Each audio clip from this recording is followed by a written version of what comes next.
Hey heroes, cosplayers, and pop culture fans, are you ready to assemble for the ultimate geek weekend? The Hall of Heroes Comic-Con is invading Elkhart, Indiana with 2 explosive days of comics, stars, and non-stop fun. Join us Saturday, May 30th and Sunday, May 31st, 2026 at the Northern Indiana Event Center in Elkhart. Doors open at 10 a.m. both days. VIP early entry at 9:30 a.m. on Saturday. We're rolling out a massive lineup of legends. Meet Eric Estrada from Chips and Fallout, Dirk Benedict from the A-Team and Battlestar Galactica, Tara Reid from American Pie and Sharknado, Catherine Cavadini, voice of Blossom from the Powerpuff Girls, Kel Mitchell from All That, Kevin and Kel and Mystery Men, horror icon Tony Moran, the original Michael Myers in Halloween, and more. Plus, top comic artists including Arthur Sidem, Marvel Zombies and Deadpool, John Kramer from Batman and Wonder Woman, Keith Pollard, a legendary Marvel artist on Spider-Man and Thor, and more. Scott Rosema, Stuart Sager, and others. Get autographs, photo ops, and chats with the stars and creators who shaped your favorites. The floor is packed with over 150 vendors, artists, and cosplayers offering exclusive comics, collectibles, original art, and merch. Enjoy cosplay contests for kids and adults with great prizes, live Q&A panels, artist showcases, interactive zones, and family-friendly fun all weekend. And the excitement goes live. Madness Entertainment Group is broadcasting straight from the con floor all weekend on YouTube, Build, and Rumble.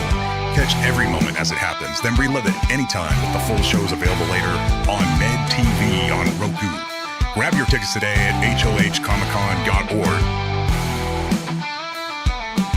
Hall of Heroes Comic-Con, May 30th and 31st, 2026. Northern Indiana Event Center, Elkhart, Indiana. We'll see you there, heroes. This ad was created by Nim on behalf of Madness Entertainment Group and Hall of Heroes Comic-Con.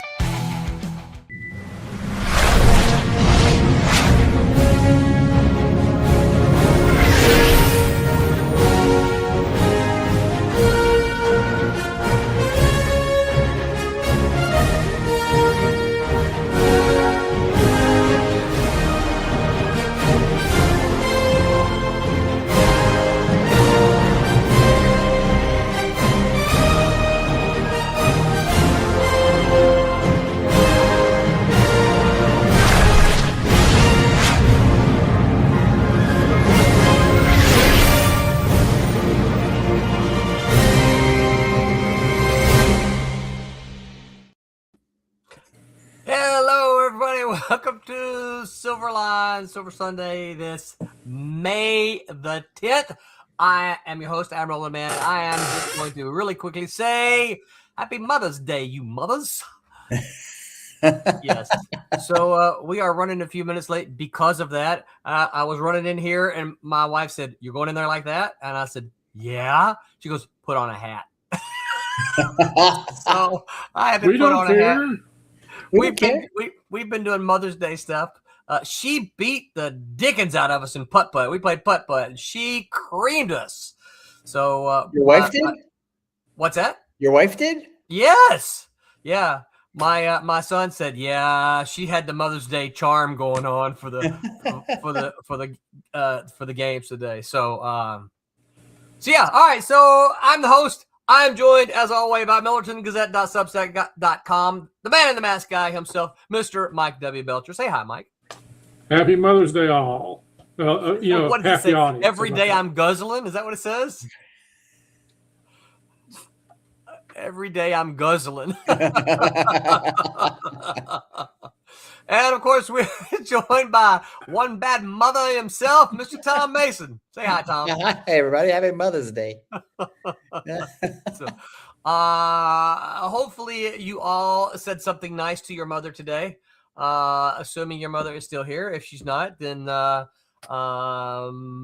say something in her memory to be nice. Atris-Docs says, "Hey there, beautiful people. What is up, Atris? Thank you for hanging out with us. I do feel beautiful today. This Mother's Day. Look, Tom, you're looking mighty beautiful today. You know, it's a new facial scrub I've been trying, so I've been looks maxing. Yeah. So, and we have another angle of his bookshelf. Yeah, I'm in my new place. Yeah. Oh, okay. Wow. Yeah. So you moved? I moved. Oh, wow. Are you? So So I've seen pictures from your former back porch. It had this big, beautiful lake back there. Oh yeah. Oh, that was long gone. That was the divorce house. Oh, okay. I was gonna say that was some nice scenery there. It was. Yeah. I sold that. Oh, man. So are you still in the same general area though? Oh yeah. Okay. All right. I'm 4 blocks from where I used to be. I see your treadmill back there. That's right. That's how I keep in shape. You know, for years and years and years, my mom had a bicycle. Oh yeah. And my dad used to laugh. He said, "Yeah, he called it the clothes rack because it had clothes hanging on either side of the handlebar, and you know it was never used. It was there to hang clothes on." Well, I know that joke, but I use mine all the time. Do you? Okay, Yeah. That's good. Because Yeah, it's winter here a lot and it rains a lot. Mhm. So are you saying you've got nothing else to do? Yeah, that's right. And also the great is there thing a about TV in front of it? The what? Is there a TV in front of it? So What the great thing is so there's 2 things. There's a little TV, but there's also I can put my iPad up there, and I can watch. okay, yeah. Show. So I've got iPad TV, and then I've got TV. So So you can have 2. You can multitask. I'm set. The best way of eliminating the possibility of a treadmill becoming a clothes rack is buying a walking pad that doesn't have anything like that. It just is the tread part of the treadmill. Oh yeah. And so you can't hang anything on it. So you have no other excuse but to walk on it. I've looked at those, but without the handlebars, my balance would send me flying in many comedic ways. I thought the same thing, but I was really surprised how much I can set Really? up. Yeah, Those are I was good really for surprised. younger I was shocked about that too. I was one. Mike is younger than me. Yeah. That's true. Yeah, you need a little something to steady yourself with at Tom's age. Well, That's right. I thought I was going to have to buy a walker and put it in front of it to be able to have some kind of hand guard or whatever. Oh, yeah? But actually, I've got, and I don't have good balance. I was, so you could. You know, my doctor was telling me that balance can even for people in my age demographic. He said, you can work on your balance, and I'm like, no, I said, I just thought it, got worse as you got older. He goes, oh, it does. He goes, but that's just because you don't do anything. He says, you can work on your balance. And he goes, of course, one of the things he said he goes, walk backwards. I said, what? He goes, yeah, just walk backwards. He said, don't get out and run in the mountains, but he goes, walk backwards in a place that you're not going to fall. And he goes, that's really good for your balance.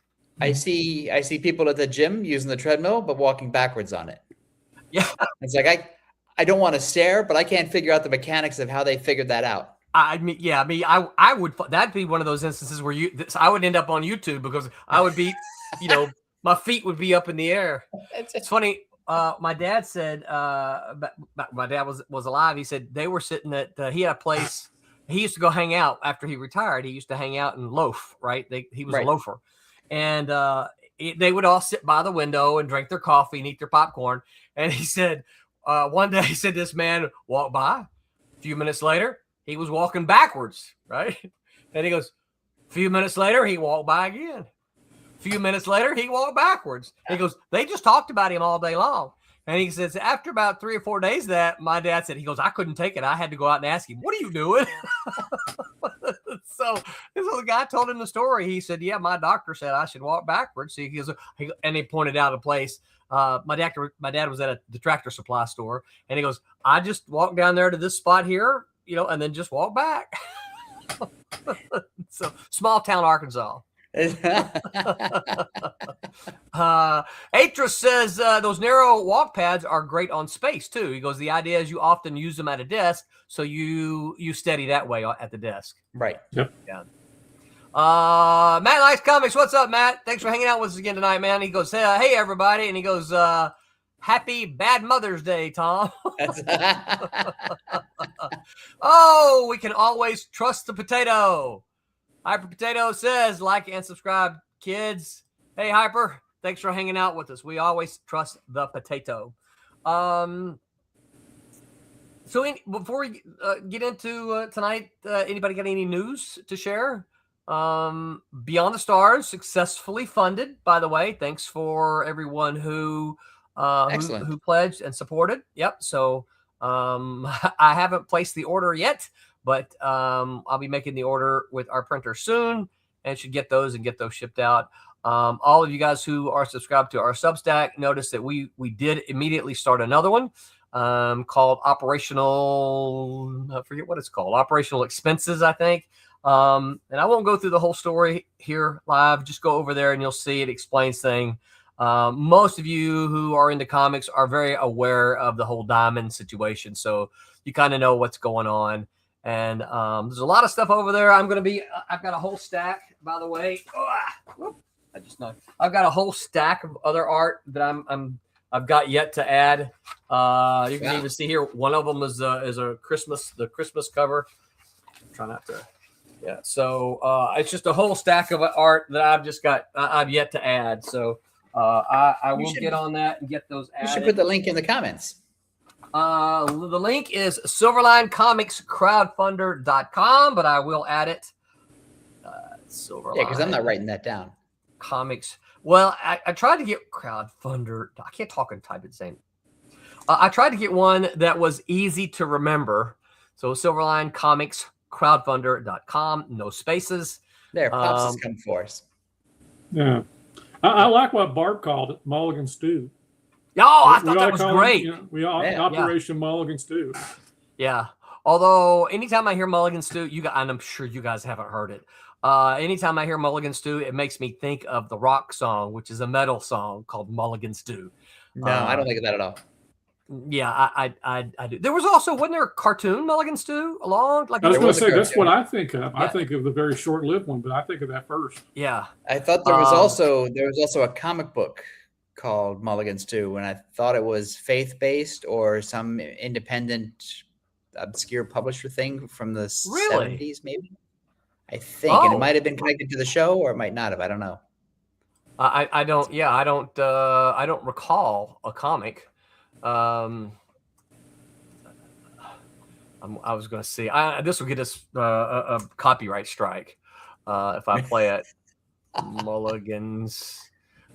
Are we gonna rock out? We're gonna rock out just for a minute. Oh, look, all the songs. I mean, the TV show is coming up. Yeah. Anyway, here it is. Yeah. Well, whatever we call it, it's a crowdfunder to help us out. It is. Yeah. It is a crowdfunder because you guys have known us long enough. All of you who hang out with us know us long enough. We try not to play the violin too much. We try not to sing the sob story because we love making comics and this is a lot of fun. But the whole diamond thing has hurt us in the wallet pretty severely, and it doesn't look like that's ever going. For the longer, I'm the eternal optimist. Anybody who knows me knows that, but it doesn't look like that is ever going to happen. And that really bums me out because, again, I just kept thinking, it'll happen. We'll get it. They'll pay it. We're small, we're chump change to them, and it will happen. But at this point, it doesn't look like it's going to happen. And so they acted like a corporation, and that's shocking. Yeah, I know. Yeah, they're not giving anybody a second thought. They've moved on.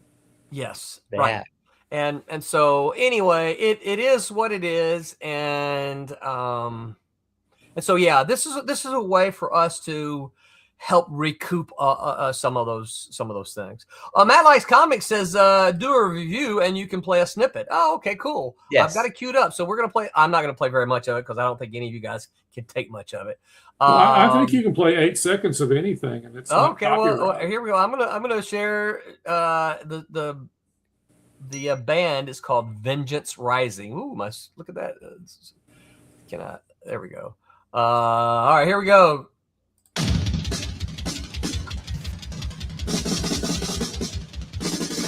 Start it off.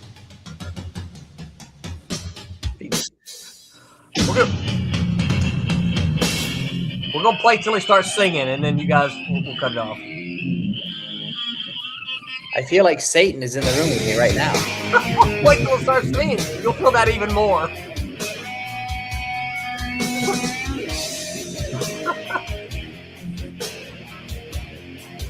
You're just tuning in, folks.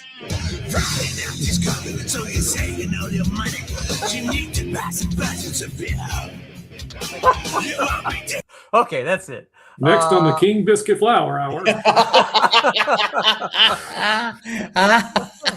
Well, there's a deep cut right there. That is a very deep cut. I haven't heard somebody say King Biscuit Flour Hour in a long time. When I worked in radio when I was in high school, that was something that was like constantly you had to bray. It's like it was ingrained in my head. King Biscuit Flour Hour. Yeah. Was it on like Sunday nights or something? Yep. Okay. We're going down this. Do y'all remember Don Kirshner? The rock concert. Yeah. Don Kirshner's rock. Yeah. Yeah. Paul Schaefer from David Letterman used to do a dead-on impression of Don Kirshner. Yeah. For Saturday Night Live. Oh, that's funny. Malik's comic says that will be my new theme song. No, it's my ringtone. Yeah. Pops from Madness says I've secured transportation for Hall of Heroes Comic Con. That is good to hear, Pops. Oh, I missed his hey yo. He says hey yo. What's up, Pops? Thanks as always for hanging out with us. So anyway, that's a fun show too. Yeah, it does. I told Pops, I said, look, I'm expecting a lot of live video to come out of that show. So, so it sounds like a fun one. So, any other news? That was it for kind of me for my news. We got off topic. I already forgot. So, all right. So, Tommy just posted something. What did he post? Tommy's still trying to connect in with us. So, what we're going to do tonight's topic is called Comic Shop Talk, and really, this is an idea inspired from Mike. He mentioned something like this months ago. And any of you know me know that these things often need to percolate a little bit. And so I'm like, you know what? That's a good idea. I like that. Let's do it. So we're going to try to do this. And I don't know to be the same time every month, but we're going to try to do this just once a month. I think that's enough for us to kind of cover what's happened. And what I've said is that I want everybody to kind of bring a news topic that's happened in last month. And so what we'll do is this will be our starting point. And the next time we do it in June, it'll be basically everything that's comic industry related news has happened from now until the next time we do it. And then we're just going to talk about it, give some opinions, try to figure out what it means. If we can, we're going to figure out what it means, of course. But we want to talk about the industry that we're in because we've said it before. The industry is in a huge state of flux right now, and we've seen these in the past. Most of us didn't experience those. We just read about them, right? Now, Tom, of course, can remember the move from exiting the newsstand, right, to direct. So that's something we can certainly talk about. And I got in on the tail end of that. We can talk about that. And we can talk about historically the move from a dozen distributors to one. But that was 35 years ago. Right? It was a while ago. Well, the Diamond thing was the Diamond becoming the King of the Mountain was 96, 97. Oh, it's 20 years ago then. Yeah. Yeah. So 30 years ago. 30 years ago. I don't do math. Where's Dave Olberg on here to correct my math? He's in Vegas this weekend. Oh, he's mathing in Vegas for sure, isn't he? He's got the math skills. He has a system. So anyway, we're in a period of transition, certainly for the comic book industry. What with the demise of Diamond, and who knows what's going to happen. So it just seems like something that because we're invested, we're in it, that we should talk about what's going on in the industry. So I'll go for unless you guys really want to jump in. I'll go first. All right. Okay, so there's a couple of pieces of news, and I'm going to share this screen here. Share screen, window. There we go. This is my favorite part. I got it. So, all right. So this is from Bleeding Cool. 3 editors of Marvel Comics are laid off, as well as comms director. And I don't know all these people here, but there's a list of folks that Marvel laid off, right? And then, of course, shortly after that, Mad Cave lays off editors and marketers, and its president tells us why. And of course, here's some of the names, and we're not trying to single any of these people out. Certainly not. We feel all of us having been there before, we can empathize with them. And certainly understand that there is some, and I'm not gonna want to leave it up there. I just kind of wanted to put it up there for reference. So, part of the reason I have this up here and to talk about the news is, we constantly hear the industry's in great shape. The industry's in great shape. The industry's in great shape, right? The industry is doing great. Comic sales are up. Tom's the one who first said it. Show me the receipts. And well, the thing is, and I'm trying to not make this political, but I don't think I can help it. Is that it's like when we hear the stock market is doing great. Yeah. But then you talk to your friends who own stocks. Yeah, who don't own stock. Most people don't own stocks, and so they're not doing great. So it's sort of like the industry is doing great. Well, that doesn't really reflect back to the creators. That doesn't reflect back to publishers. That doesn't necessarily reflect. It's the parts of the industry that are being measured are doing really great. Right. But that doesn't mean everybody in the industry is doing great.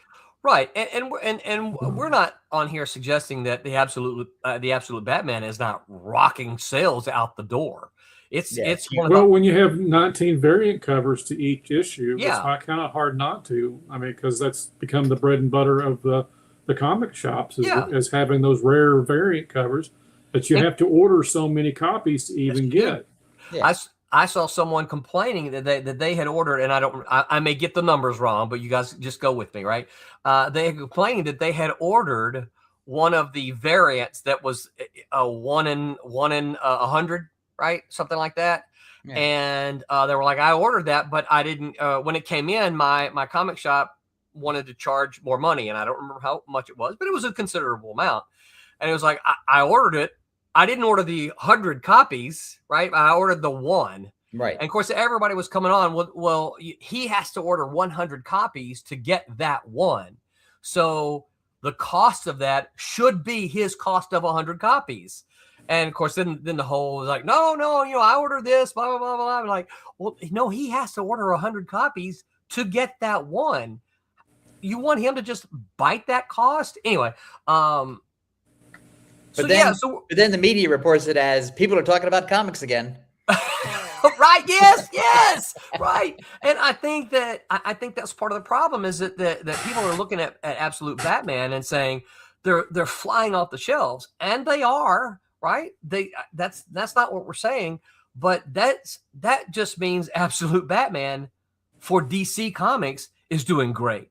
You don't hear anything else other than, I mean, you hear little transient things with Image. Supposedly, Kirkman said that Absolute Batman is helping their sales. Yes, but he doesn't say which one is it helping. Right. Yeah. And Absolute Batman, it can be. Again, any combination of orders and variants. And I mean, because past the whatever, I don't hear much about Absolute Batman past the sales. Right. Yeah. No. Well, and I've seen some people talking about it. And the reviews, as far as the story goes, the reviews have been pretty mixed. I haven't read it, so I can't say a thing about it. I don't know. But I've seen some people say, yeah, it's okay. But I've seen some people go, you know what? I don't get all the hype except that it has all these covers. But Absolute Batman is pulling up the other titles in the Absolute line. I think Absolute Wonder Woman does well, Absolute Flash does well, or whatever, and some of the other Absolutes do well because of that, because it's an imprint within the imprint. Well, so here's a question I have, and all you folks, don't forget to like and subscribe. Here's a question I have is that, and I don't know. So we have the Absolute line. Are the other lines? Is the regular Batman book gone? Is Detective Comics gone? Are those still being published? No. It's because it's like when Marvel did the Ultimates line. Marvel still had the regular books. Okay. And then they had an imprint of Ultimates, which was, Ultimate X-Men, Ultimate Spider-Man, Ultimate Avengers, which was called the Ultimates. And so they exist. They're separate, but the Absolute Batman stuff is different. Okay. Yeah. And it's different in a weird way. Right. That's what gets me about it. We've talked about here, why are you diluting your characters that have been around for 80 or 90 years in lieu of something that most people do expect to be a flash in the pan? And that's the reason I think the variants sell so much, is because, people are speculating on. Yeah. Yeah. Well, there is the word, because we don't have sales figures anymore. We only have what publishers release. It's hard to figure out who's doing what. Well, but anecdotally, there is the idea that the Absolute Batman stuff, or the Absolute line, is for new people who are not trapped by prior continuity issues. Right. Yeah. And so it's easy for me to ignore, but it's also easier for younger me to jump in. Well, and so here's part of my problem, and Tom, help me out here, right? We know the publishers would never tell us that sales aren't doing very good, right? Yes, that's DC is never going to come out and say, well, we did some Absolute this and that, but the rest of our titles are failing. However, counterpoint, if they were doing badly, freelancers talk, and freelancers who are on those books, they know how well or poorly they're selling. Okay. And over the convention season, you'll hear the chatter. So other than the Absolute stuff, have we heard any chatter about how good any of these things are doing? No, but I haven't heard any chatter about how bad they're doing either. Yeah. Which to me, the signal is nothing's really changed. Right? Well, unless you have the hot book. Yeah. Well, yes. Yeah. Unless you're doing the dork from Image or Absolute Batman. And that's the other thing too. What's fascinating about that is that Absolute Batman is a familiar character, but the dork book, D''ORC, is basically come out of nowhere. Yeah. Mm-hmm. And it's an independent title from Image. It's great looking stuff. The guy, I forget the guy's name. Yeah. Brett Bean. That's it. Brett Bean, yeah. Who's a terrific artist. And he is, they're in their fourth or fifth printing so far. Yeah, it's crazy. Which to me says that there was an underserved audience that they tapped into, and they're keeping up with it. And people are coming to that. And I think it's interesting that both ends of the comic book spectrum, the unknown little title that we always talk about breaking out, and then the familiar title doing something new and different. And both seem to be doing really well. Yeah. Yeah. I mean, like I said, you've got the cachet of Batman pushing Absolute Batman, but Dork didn't have that. So it's a good little testament to a little bit more of a readership thing than it is a collectible thing, because like I said, I'll argue Absolute Batman's a collecting thing. It's a speculation thing. Yeah. I think that a couple years ago when Marvel came out with the Ultimate line again, that first issue of Ultimate Spider-Man went crazy, speculation on eBay and everything. And so I think people view these alternate universes as something to make a short-term investment in, and we all know how that ends. Yeah.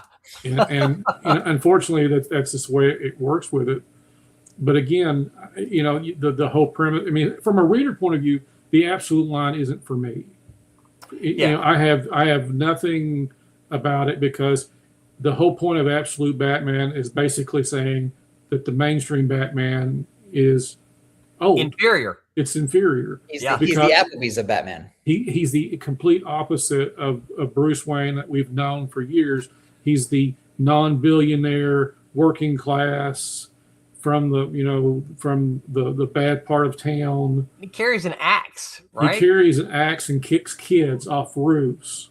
Oh, I haven't seen that. Yeah, I mean that's but like I said, that again, I think caters to a particular audience. Yeah, that doesn't have that sentimentality of the regular Batman book or the regular. Yeah, and I can completely understand it, but again, from a corporate point of view, I'm publishing one book that basically says, why would you want to buy this other one? Because it's inferior to, because, why would you want to watch the antics of a spoiled, billionaire that has PTSD? Read this one where he takes flamethrowers to, his opposition. I mean, again, again, not me. It's not for me. This is going to get me in all kinds of trouble, but it's just that well, we don't want that to happen. Well, the thing is that as a comic book company that's long running, like DC is, and has long established IP like Batman, Superman, Wonder Woman, whatever, it's really hard to do two things. It's hard to boost sales and get people excited about your issue 5,000. Yeah, and it's really hard to. It's really hard to figure out a bold new direction within the current continuity that's going to get people excited in a way that you might get sales to go up 1,000 copies or whatever, or 100 copies or 5,000 copies, or whatever. But you're not going to go up 400,000 copies no matter what you do. And And so the only way to do that and sort of create excitement now, based on the way the industry works, is that you have to do something. Yeah, you have to do something really new to appeal to the manga, the video game kids, the internet kids, the look smacking chads. You've got to figure out how to get them to read your comic book instead of reading, and they're not going to want to read their dad's comic book. No. And so that's the dilemma that they face. So how they solve it, both companies have done it differently. Right. We got a bunch of comments here. Let's run through some of these comments, and then I got kind of another question to pose. The same thing. Michael Myers. Hey, Michael, thanks for hanging out with us. We appreciate it. Appreciate your comments here too. Because from what I hear, it's only a select few titles that talk about sales, right? Right. He says my shop orders too much to get the ratio variants. Right. Yeah. And then he says he sells the one and makes the money back, but has a whole lot of unsold products. Right. Well, that's the thing, right? So he has to order, and I'm making up numbers, right? But let's say he has to order one to get that variant. He sells the variant, and he may sell a couple of those others, but he's stuck with 75 or 80 copies. And where are those going to be in 2 or 3 months? They're going to be in the dollar box. That was the 93, 94, 95 collapse. Yes, right. Yeah, he's hopeful that one variant is going to cover the cost of those other books. Yes. Right. He's hopeful. And it almost has to from his business perspective, right? Right. I mean, if you're in his shoes, that's what I'm looking at. Like, okay, well I had to order 100 of them. There's also that Willy Wonka's golden ticket kind of thing. Yeah. Where you race to the comic book store on Wednesday to try to get that one variant. You've got the golden ticket. Yeah, and hope that you can get it. Scott Souther. Hey, Scott. How you doing? Scott. You know Scott? Oh, yeah. Oh, good. Well, thanks for hanging out with us, Scott. We appreciate it. He says, comics go through cycles. The 70s DC implosion, the 80s boom, the 90s crash, the middling 2000, and I feel now is another down cycle. Okay, but, Scott, and I'm not disagreeing with you, by the way, but we keep hearing from sources, the industry's doing great. The industry's better now than it's been in a long time. I'm just having a hard time believing that. I want to get through these other comments before I. Right. Michael Myers says, in our store, all absolutes are selling a lot, but all the other standard titles not so good. Yeah. Matt likes comics, says not my cup of tea. Talking about the absolute. Then he says regular issues still going, but sales for them are down a bit. Let's see. And then Michael Myers does say that appealing to younger audiences. Yeah. My nephews are reading it because it has a manga flavor. Yeah. Oh, there you go. Tastes like Pokemon. And Atris Doc says Tom Mason, the industry is just boom maxing. That's it. That's awesome. So all right. So, but also, go ahead. before you go on, let's beat this into the ground a bit more. Yeah. It's because there are no sales figures publicly available anymore, Yes. like there used to be. It's in the industry's best interest to grab on any kind of good news. Yes. Especially after the collapse of Diamond. Yeah. Right. To grab onto any good news and push it through and be like a feel-good story. I'm not saying anybody's lying. I'm just saying we have some good news and they're just going to push it hard. Right. Yeah. Well, no company's going to do bad news. I mean, Right. That's the thing. They're going to try to spin whatever in a good direction, as Yes. they should, because it's their business. And I don't mind the spin, but I think No. what I mind is when they say something like, Absolute is breaking sales records, blah, blah, blah, blah. The industry is doing great. Those two, in my mind, those two things are not equal, right? Right. Absolute Batman doing great. Cool. But- That is great news. That does not equal industry doing great, right? And here's my question. If the industry is doing so great, why did Marvel lay off people? Why did Mad Cave turn around and lay off a whole bunch of editors and marketing people, right? If the industry is doing that great, wouldn't they be hiring more people? No. Tell me why then. Because I think so all these places are managed by giant corporations. Yes. And everybody is more budget conscious than they used to be. And there's a usual way to look at the books, which is like things are going great now. We have to be so careful. We're not going to expand necessarily. We're not going to put more titles out. We're not going to need more people in order to expand the line. Fair. And we're going to start looking at where we can sort of trim out stuff that isn't working for us. So they're doing great. So they fire people?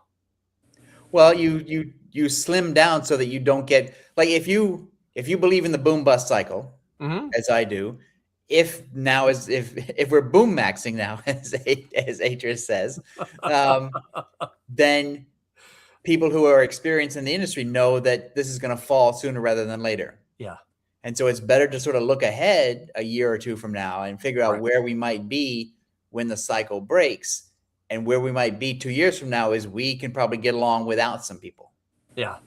Rather than crash everything 2 years from now, maybe pre-crash a little bit at a time. Yeah. I just think, and we'll wrap this up, go on to the next thing. I just think my problem part of it is we keep hearing the industry is doing well. And I say the industry, we keep hearing that. Publishers are doing well. We keep seeing news that tells us the opposite, right? And also we keep, I don't know any, especially with the collapse of Diamond, I don't know very many of the small press people who are like, yeah, I'm doing now better than when Diamond was here. I don't know. I've never talked to anyone that said that. But I would argue that the industry looks at it like it's Marvel and DC and Dark Horse and Image. Yeah. And if those guys are doing great, then the industry is doing great. The industry as a blanket term does not really look at independent titles unless somebody has a title that breaks out. No. Right. The industry is Marvel and DC, the big two, plus about 5 that come after them. Yeah. And that's it. Yeah. So I think part of the problem for the mistrust is the lack of receipts, right? Is that they can say stuff, but we no longer get the receipts to show one way or the other what's happening. So would you feel better if, I think the fact that Absolute Batman sells 400,000 copies, and Mike is right, it is the variant chasing stuff that makes it up that high. I agree. But also the comic Dork going into its 4th or 5th printing, which for completely different reasons, for absolute story reasons, as Mike said. It's the found gem in comics right now. Yeah. And listen, I'm cheering hard for Dork. Not so much for Absolute Batman because yeah. I feel it's the variant chasing, but I'm cheering hard for Dork. Right. Because, like you said, it's number one, it's an Image book, so it's not one of the big Marvel DC books. And as we've said on here before, I don't want Marvel and DC to do poorly. I want them to do great, because when Marvel and DC do well, everybody else does well. Yeah. And I think that's the other thing. For me, the other thing is I'm not seeing everybody else doing well. Well, Matt makes my point for me, so I don't want to get accused of taking his idea. So you should run it his. All right. So Matt says, I hate that sales figures no longer get released. I feel that kept us in the loop if our favorite titles were going to get canceled. Yes. Yeah. And also, the thing I liked about sales figures is if I knew a book was hot or increasing in sales, I would pay it attention. Right. Yeah. It wouldn't vanish under the radar. Right. Like Dork gets attention because it's a hit and it's 4 or 5 printings, and so everyone focuses on that. But there are a lot of other titles that might be doing well, that have some heat, who have some heat. And if somebody said, "Oh, its sales have gone up 500 copies an issue over the last 6 issues or whatever," I would think I'd have FOMO. I'd have fear of missing out. I'd want to figure out what's going on. I mean, the great thing about Dork, I mean, I heard people, argue that maybe the first issue had only like 1,000 sales. So having the second print was, kind of no big deal. But when you hit that 5th printing, there's a demand there. There's actually something there that kind of tells you, hey, people are paying attention to this. Yeah. And especially since the second issue is going to multiple printings too, there's something to that. Because there was a point when Cerebus was coming out. Yeah. It sort of was squeaking out. And then all of a sudden it went in, some of the early issues went into second printings and third printings because people were catching on to it and they couldn't find the early issues. And so I think that's... My mouse quit working. I don't have a joke for that. But the thing is that to me, it would be wonderful to say that Dork is proof of concept of the comics industry. Yeah. But it's been a while since we had a project like that break out like that. Yeah. Yeah. So, and it could just be the fact that the industry is so weird and fractured and broken right now that it's hard to get any kind of traction for a title to break out. So it's doubly fascinating that Dork has broken out like that. I mean, because really, Saga or The Walking Dead, I mean, are really what you call breakout books. Yeah. Yeah. And again, they're from Image and they're creator owned. So make of that what you will. All right, let's we beat that one. We got both you guys brought stuff. Ken B KJV says, "Oof, am I too late?" LOL. No, you're not. You got here right in time. He goes, that helped me change to books I might like that might need help rather than Batman's 16th title. He's talking about sales figures. Yeah, absolutely. Yeah, that's right. And Matt Likes Comics says, also, comics are so regional. One doing great in Missouri could be doing crappy in Oregon, and having to rely on your area leaves you with less info. Yeah, you're absolutely right on that. Activate Your Day says sales are out for 1/3 of the industry for local comic shops. Use Comic Hub. Okay, well that's interesting. Are those numbers public, or does anyone release those? It's still 1/3 of the industry. Goes back to kind of what Matt was saying. That's regional, you're right. You're not. So it's 1/3. We're not getting a full.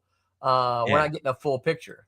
And we also. So Comics Magazine at least shows this. Oh yeah, so he says it's public. So I have to look that up and see what that says. Because that was the thing. Thank you for that. Because when sales figures existed, and you would get people like Brian Hibbs and Heidi McDonald at Comics Beat, and they would sort of. I mean, I didn't always agree with their analysis of it, but I wanted to read everything that they said. Right. And they would tell you they would give you their version of the state of the industry. Right. And you don't really get that depth anymore because of the lack of sales figures. No, I agree. I think that's is that OM Activate or Activate? Activate. Omac is the Kirby character. Oh, yeah. Omac. Oh, of course. Comic book freak. I was trying to figure out Activate. Oh, Activate. Yeah, of course. Duh. Better than nothing. Yeah, I agree. All right. That's enough of that topic. Let's move. Who's got the next? What's the next bit of industry news we want to talk about? I vote Mike. Mike, okay, Mike. Something I saw the other day was talking about, and in the crowdfunding space, we all kind of know, unfortunately, what kind of dominates the space. Yeah. Especially in Kickstarter. But Movie I saw a books. whole lot of people complaining that because of the payment policy that Kickstarter goes through, that they're going to start banning the adult books. Really? And not because of Kickstarter, but because Stripe has a policy about not taking money for adult, or as the cool kids say, the spicy titles. Spicy, yeah. Yeah, I hate that. Anyway, yeah, I don't either. enough of my commentary on that. But seriously, that's a big deal. It is a big deal, because if they as far as what Kickstarter and what the crowdfunders do, like I said, most of the ones that I know of make big numbers on Kickstarter. Yeah. And that could really affect some businesses. All right, so if that happens, where are they going to go? There you go. Nude Starter. Yeah. Where? Nude Starter. Nude Starter. Hyper Potato says, like and subscribe, kids. Always trust the potato. So it's interesting, because in the late 80s, early 90s, when there were adult independent books being published and distributed through the direct market, it was always a struggle to find somebody who would print that, because there were countries like Canada where they weren't going to import those books. Right. So you struggled to get them printed, and you struggled to get them distributed, and stores got in trouble for selling them. And that's why the Comic Book Legal Defense Fund got formed. So where OnlyFans Comics. That's HPT Bandit added that one. Thanks, HPT Bandit. That's a really funny joke, but I'm writing that down. No. Activate says it should be interesting. Pat Shan makes a lot from his cheeky. I know several who Also, make. Yeah. Cheeky Comics is a funny title too. It doesn't get much better than that. I mean, they had a whole list of rules, and if you looked at every one of the new rules, that really is affecting. I mean, it could really mess up some people. Like I said, again, those aren't my cup of tea, but it is a facet that could affect other people that do things like this. Business. Yeah. Activate says he supports most of them. So, and then that's the thing. There's a lot of people they get a lot of support on Kickstarter. They do well, clearly, right? Because there's they're not made for the direct market, because the direct market has the same problem as they've always had with that kind of material. Yeah. So it's basically crowdfunding.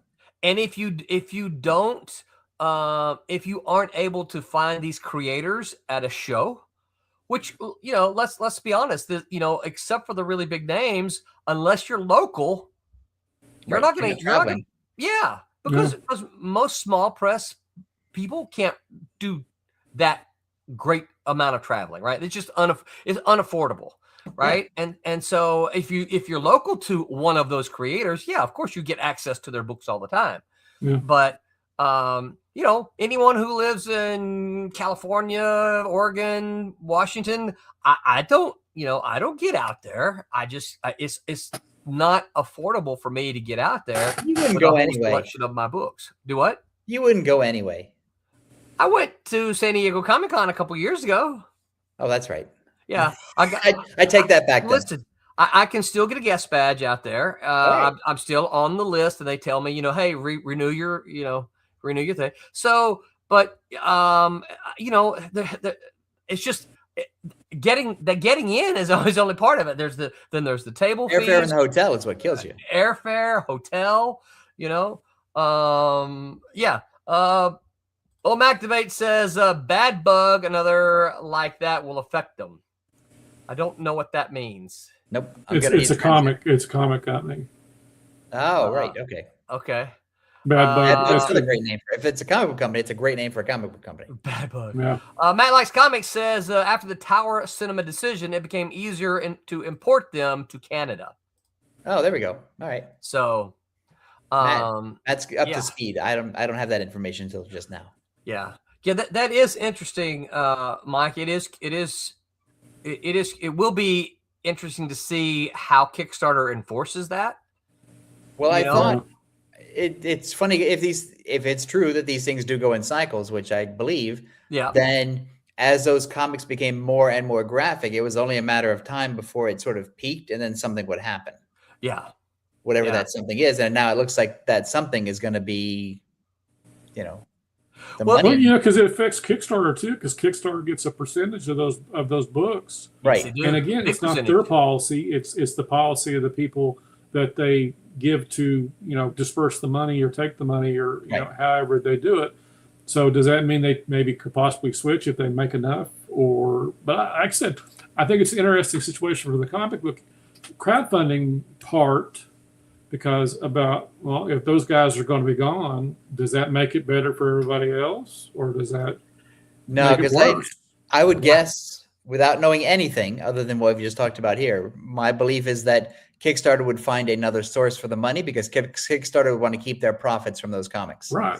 I would suspect that as well. So will they, make other comics more viable, or whatever Yeah. what do they call it, the fund of the day or fund of the week, or they call it something that they give a spotlight to. I can't remember. Oh what it's yeah, called. yeah. We never got one of those when we were on. We Yeah, were in I 30 mean- campaigns, and we never got a hot pick or whatever it was from Kickstarter. Yeah. That will absolutely be interesting to see what they do there. Because you just have Indiegogo and Right. Fund My Comic. Fund My Comic. Yeah. Well, and then there's also a couple of others. There's Zoop. Zoop in Canada. I think And that's so- invite only. I think It you is. have to It is be- invitation only. Yeah. Yeah. So it's very select. Yeah. I know. I discovered that because the first time I ever heard Zoop, I reached out to them and they said, "Yeah, no, we're invite only." I'm like, "Oh, okay, all right, I got you. And then there's GoFundMe, but that's mostly medical expenses. Yeah, that's mostly help me, I'm drowning. Yeah, I'm not trying to make fun of it, but yeah, it's. Well, you're going to get Although letters I have seen I people know. do comics on GoFundMe. Yes. Really, I've never Yeah. seen that. I've seen it where GoFundMe has been their second source. Okay. So they have a Kickstarter up, Right. and then they have GoFundMe as their supplemental. Huh. Well, on topic, Tommy's not here, and I'm not an employee of the company, so this is not official word or anything. But in conversations with Tommy and Barry over at Kablam Digital Printing, he's told me they've got a policy against not nudity but pornography. He's like, we'll print.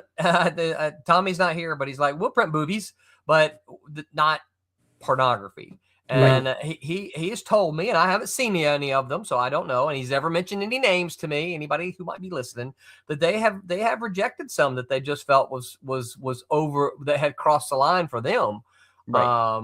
as far as that content. But yeah, so They've also rejected comics where somebody's doing their version of Spider-Man. yes, they have. Yeah, So which Right. yeah, it's the same as if you ran a bar. You get to determine who you serve. Yeah, Yeah. so there's an artist I've been in community, and I hope he's not listening, because I absolutely don't want to make him mad. That's not what I'm trying to do. He's He's coming. got some chops. He hasn't done very much content, but he keeps doing the Spider-Man stuff, and I'm like, dude, come on, do something else, do something you can do something with, right? There's no And money he's like, in I've doing got the this Spider-Man thing, and I'm gonna do it. And I'm like, you're wasting your time, do. And like I said, he's got a very much it's a very rough early Jim Lee look to him. Right. So it looked, I haven't asked, but it looks like he's heavily inspired from early Jim Lee, which again looks pretty good. Which is the thing, because artists coming up now would be inspired by the Image comics of their youth. Yep. And so yeah, I'm still in conversation with him, but yeah, I'm trying to steer him in a way that's like, you keep doing these Spider-Man pages, and just come on, man, Come on, do something you can use. You know, It's Man Spider. Man Spider, yeah. Activate Your Day says a lot are going direct. It's almost impossible to find Xenoscope anymore without their website. Yeah. Not offered through Lunar or Penguin and most places. Don't go outside those distribution channels. Well, and I think that's great, but the problem is it comes down to funding, right? It's like right. So the last our orders through Diamond, we're in the hundreds. What we were able to do with that is I was able to take 500, 600 copies, put them in boxes, ship them to Diamond, and I paid the one shipping cost, right? I'm trying to remember. It was like $40, $50. Shipped them to Diamond. Diamond then doled them out to the stores. For me to sell 400 or 500 copies, I've got to, number one, the 400 or 500 people have to order that book directly from me. Then I've got to ship out 400 or 500 copies. I don't know that for what it would cost us to be able to cover that. I don't know that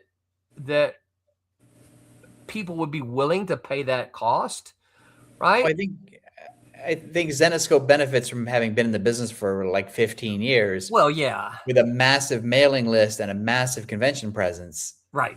And they do those sort of teasing fairy tale type of books. Right. Yeah. And so they're 3 steps ahead of you. Yes. And one of those steps is where you don't want to be. So right. Yeah. Yeah. It's apples and oranges. By the way, Activate, you mentioned that they're not offered through Lunar or Penguin. I'm gonna guess that they probably got the same kind of offer from Lunar that I did. And just so people, I want to be transparent, just so people know. And I have been told that their prices come down. I can't verify that because I didn't reach out to them again after that. But when I reached out initially to Lunar, they were like, yes, we will carry you. It will cost you $500 for one title. So if I wanted to solicit 2 titles that month, it would have cost me $1,000 just to solicit. And this is not, like an advance on any income. This is, I had to pay that money. Cost of business. Cost of business. Yeah. Here's your $500 to put me in your catalog. Well, that's because they're subbing it to Massive. Right. That basically Lunar doesn't want to bother with it. I'm sorry. That is actually the way it went. Lunar sent me to Massive. Yeah. Massive is the one that reached out to me with that deal. Yeah, to my understanding, there's 2 ways to get into Lunar now. You can go through Massive or some company called Prana. That's a newer name. It's Adam Freeman's company. Okay, so that's the 2 ways you could do Piranha, it. Piranha like the fish? Or No. Prana. Yeah. Prana. It's run by one of the guys used to be a marketing guy at Boom. He used to be Atom, ATOM' Freeman. Yep. Prana Direct Market Solutions. Okay. And that's the only other way to get into Lunar because, again, they're basically subbing it out to these 2 companies so they don't have to bother with it.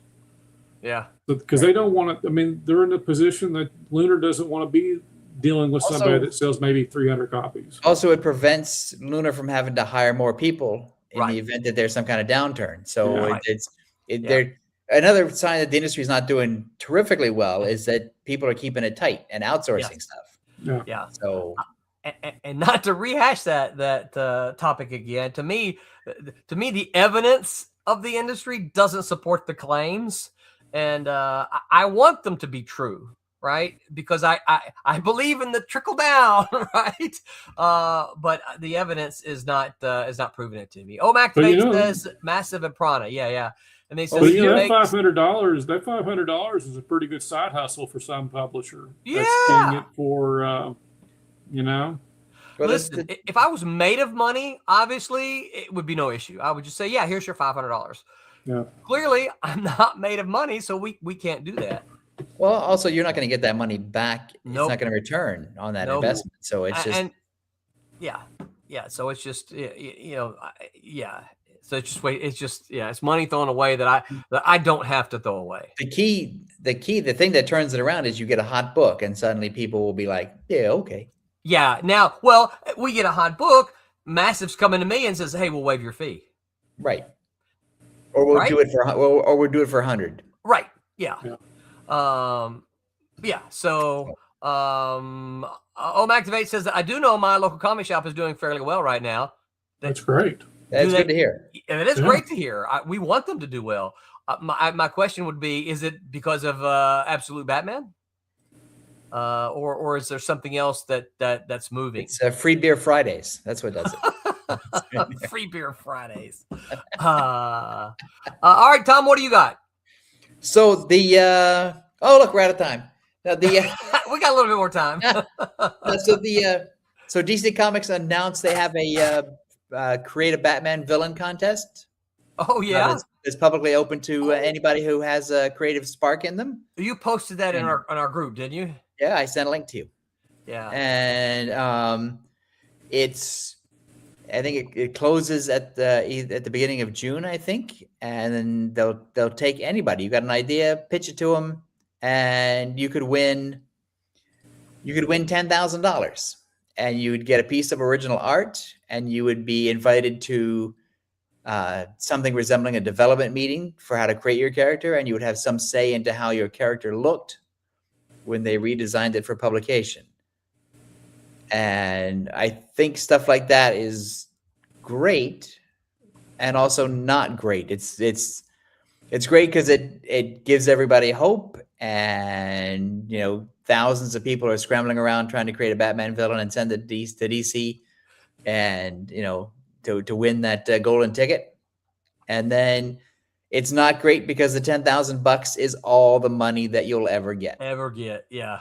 And so I know that DC does have character interest contracts for creators who create new characters, and I know that people like Len Wein, who created Harvey Bullock, get more money from that than he got from Wolverine, and that is money that keeps coming as Bullock is reused in movies and TV shows and video games and toys and stuff perpetually. And so if you are a creative person and you want to try your luck at $10,000, I mean, God bless you. That's fine. You can do that. But also understand that if you created if you created New Joker, let's say, and New Joker becomes hot in Batman, and they use New Joker over the course of, if you're 25, 28 years old, and over the course of your lifetime, they use New Joker in 10 Batman movies, and they use New Joker that you created in 5 or 6 different toy lines and 10 or 15 video games, and 5 or 6 TV shows and a bunch of animated stuff. In theory, if you had a character interest agreement, you would have gotten money each time they did that. Yeah. And over the course of your lifetime, that would scale up to about $500,000 or more. Crazy. Yeah. Over 40 years. Yeah. And that if you had put that, if you had a regular job and you didn't need that money and you didn't want to dip into it, you just put it away and invested it, by the time you retired, you'd be well over $1 million in the bank, in addition to your Social Security, in addition to your savings, in addition to your pension, if you have one. You would be sitting pretty. But you didn't, because you gave away New Joker for $10,000. Right. So I think there's every chance that New Joker would never do well at all, and it would just die like other contests that Marvel and DC have done over the past. However, that's not your choice to make. You have a shot, and you should, you should get participation. Even if there's no participation ever, you should still have that contract that gives you participation. Something. Because how would you feel if your character, New Joker, became really big? The next hot thing, right? The next thing, and you go and say, well, 40 years ago, I sold it for $10,000. Mm-hmm. And that's all I ever I enjoyed my $10,000, but right. Yeah, boy, that really went far in 2026. Matt Likes Comics says, if Condiment Man can be a villain, then anything goes. Yeah. Better pay than dial H for a hero. That was just a T-shirt.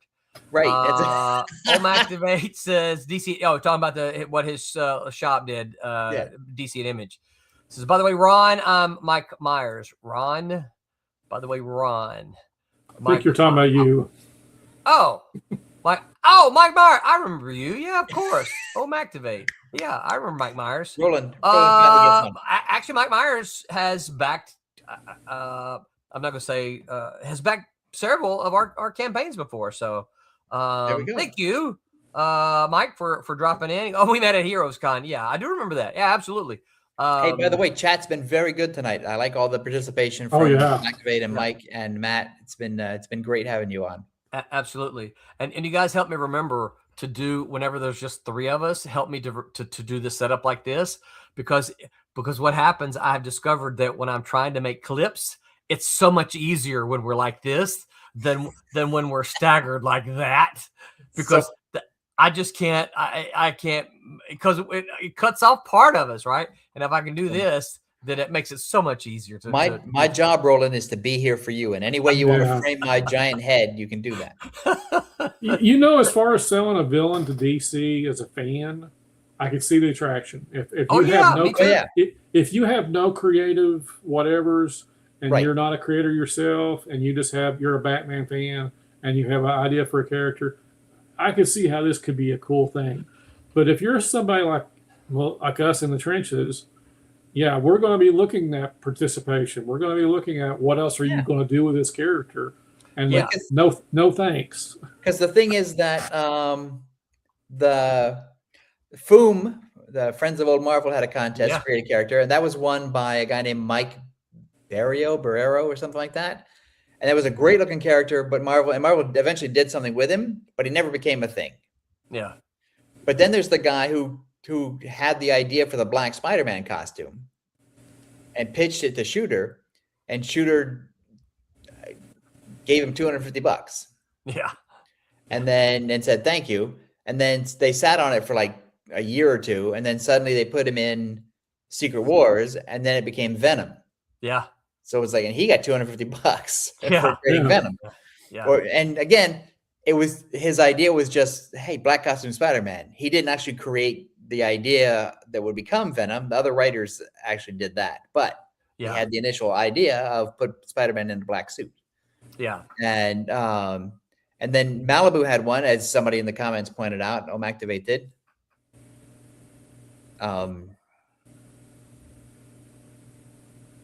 I think he's just saying that. No. Yeah. But Malibu had one. We ran one. Create a hero. And then we did, and I think somebody, there's another one. They come up periodically every now and then. Yeah. It's a cool promotional idea. Yeah, it is. It's a way to get, I think it's a way to get the fan base excited and get them participating, because one of the, and you mentioned it too about the chat. One of the things that is good for us is to see an active active community, right? Activate said, you guys from Malibu had one of my favorite indies. Thank you. Yeah, thank you, Activate, or thank you, Mike. What I will add, Mike, is that the spirit of Malibu lives on in Silverline. I want to add on to what Mike said. If you're a fan and you just want to, you don't have that creative, career-driven thing like we do, then it's great. But I also, speaking as a parent, like if you have kids who are constantly drawing and creating stuff, and it's like, Dad, what can I do with my stuff? It's like, well, here's an idea. Well, you send it, because my kids were always creating Fortnite characters and saying, Dad, we should call up Fortnite and send them, send in our characters. It's like, well, and I would explain to them, well, you can do that, but it doesn't work that way necessarily. But a contest like this is like, go. Well, let me ask you a question. Is there any danger? Look at that word however you want to. In DC taking the winner gets the money, but then there's a dozen of them and they say, you know what, we sort of like these characters, let's use them. Right. Well, that's the risk you take, but it gets ugly. Yeah. It's always the fear of almost every amateur is Hollywood's going to steal my movie idea. My idea, yeah. And I always think that's just dumb, because the idea isn't really important. The execution is what's important. The execution, yeah. And so if all you're doing is submitting a drawing or your version of a drawing of a picture that just says, like, a condiment man, he throws mustard and ketchup at people. Well, that's not a comic. And for 50 cents more, he'll throw cheese at you. Right. That's right. and no refills. And so but I think well, not everybody can be Rob Liefeld with Fabian Dacienza. Right. Yeah. But I would actually make the argument a little bit that even Deadpool is a bit of an homage character, right? I mean, come on, Slade Wilson, Wade Wilson, But again, these guys create stuff like that. They don't expect it to be huge. Right. Yeah. So I almost want to say too that Marvel used to pride itself on calling itself that, and I know this is a DC thing, but Marvel used to pride itself on calling itself the House of Ideas, and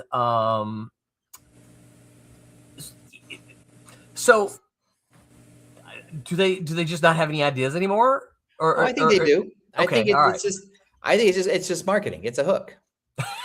It's a thing. It's not. No one has said, "Oh, we're out of ideas. Let's get the kids in here."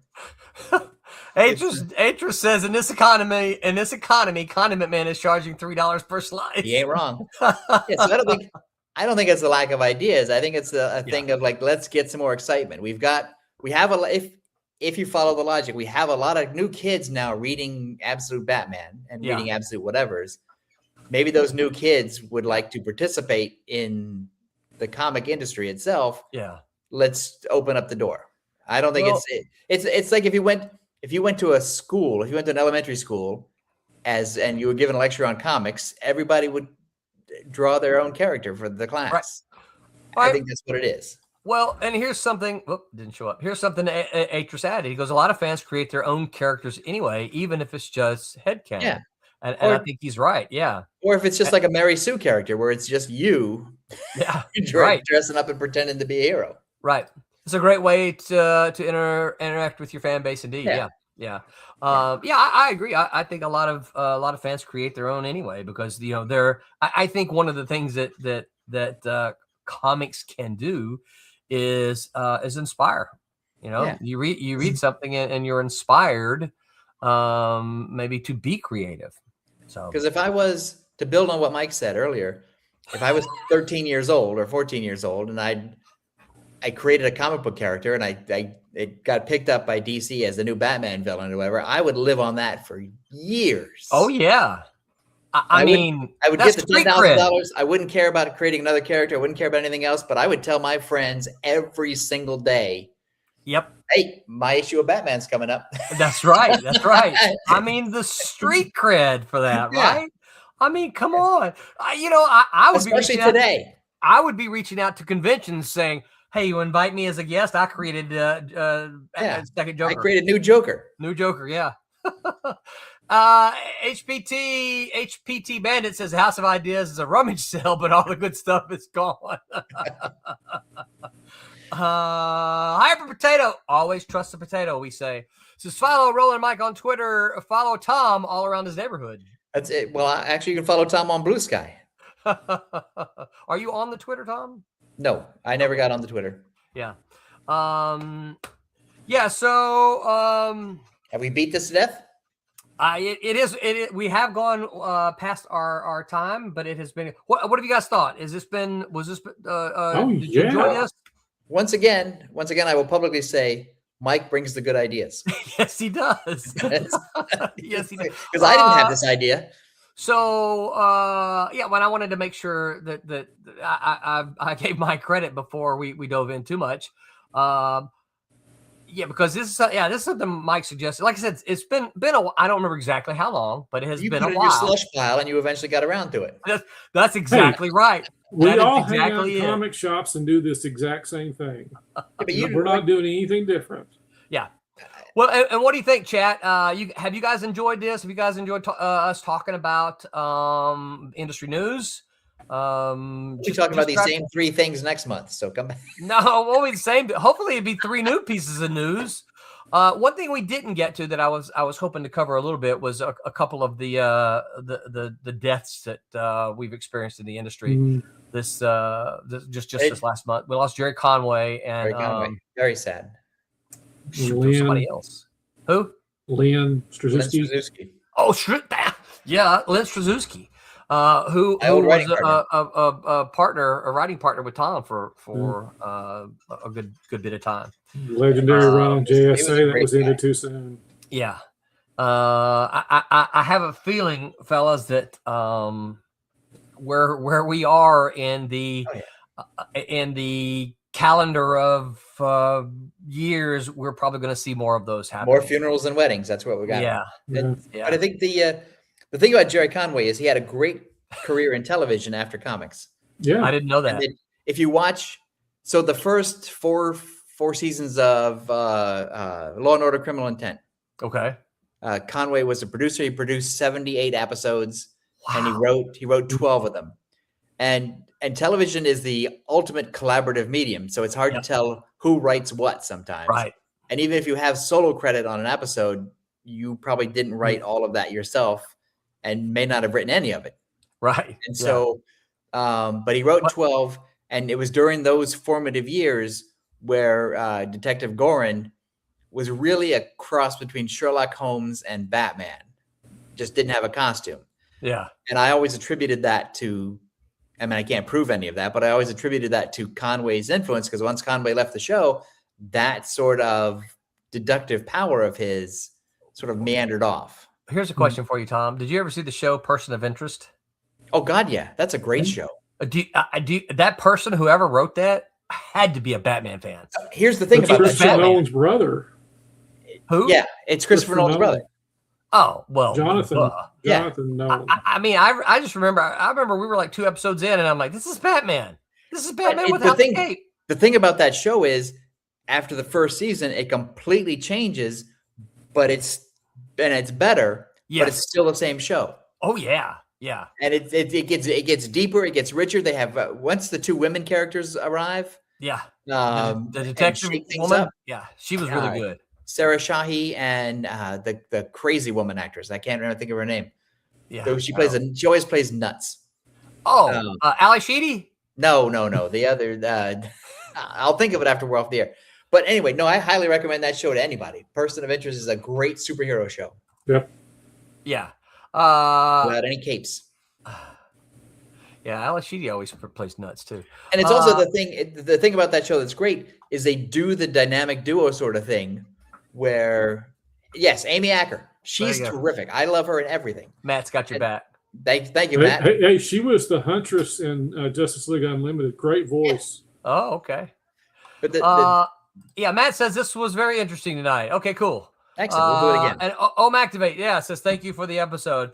Thank you, Mike, for hanging out with us. Yeah. Yeah. Thank you guys for showing up. Yeah, absolutely. So we'll do this once a month.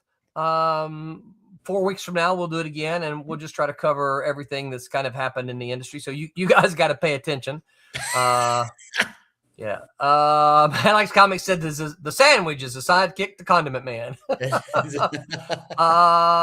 I guess that's a link to my my Twitter. Yes. I can't see what it is, but it looks like that's what it is. And Matt Likes Comics is the guy who created. Oh, I didn't know that. The guy who created. And he didn't get a freaking dime either. He got just his salary. Yeah. He didn't have any participation. They just gave him his money and kicked him out.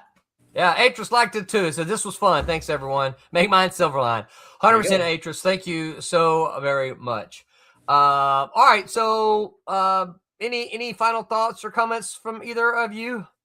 Oh Christ, I'm exhausted. Yeah, this was fun though. I enjoyed this, guys. This was fun to discuss. That was great. Okay. Really good time. On Tuesday, a panel of professional comic creators discussed the physical tools and software they use to make comics and what new innovations they're following on the best tools for making comics in 2026. That's on Tuesday. On Wednesday, the Wednesday Whammers are going to have a host that you guys probably know his name. John Holland is going to appear on there, and I think John is the information is not there, but I think John will be promoting a crowdfunder that he put his entire digital library up for grabs. Wow, cool. So it's all of his comics. And the great thing about his comics is that because his muse is wide, like his comics are everything. He's got science fiction, he's got horror, Right. he's got, lizards, he's got a bunch of stuff that I highly recommend checking him out. He's a good interview too. Very cool. I have lunch with him every year at San Diego when he comes out. Cool. Oh, very cool. So- I didn't realize that he's from New Orleans, isn't he? John Holland, isn't he from Louisiana, New Orleans? I don't know where any of you guys are from. Yeah, see, that was the one thing different about me, Tom. I always looked at their zip code, right? Those Southerners always went to the top of my list. That's because you're the king of the zip codes. I know you're somewhere. You and Tommy are somewhere in Florida. Mike's in Kentucky, and that's Barry's in Florida, and that's Roberta's in California. So, Right. Yeah. All right. So next week, no one ever said creating comics was easy. Okay, we said that, but making good comics is not easy. You've worked hard on your lore for your comic, and here's why nobody cares. Next week, comic creation, nobody cares about your lore. That is next week. because it ain't D&D. That's right. All right, so we don't need to talk about it. All right. Woody says, thanks for the show, Woody. You've been quiet all night, but thanks for hanging out with us. And until next time, remember to Make mine Silverline. Silverline. Good night, everyone. Hey heroes, cosplayers, and pop culture fans, are you ready to assemble for the ultimate geek weekend?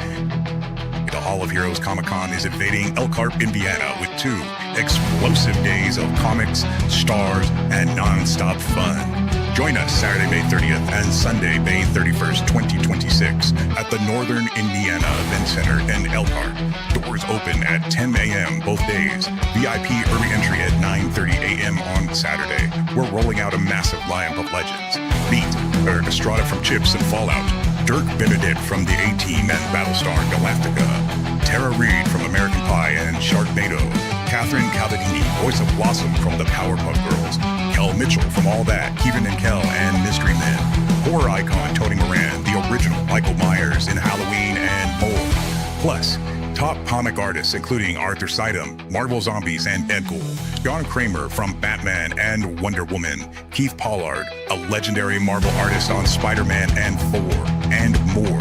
Scott Rosema, Stuart Sager, and others. Get autographs, photo ops, and chats with the stars and creators who shaped your favorites.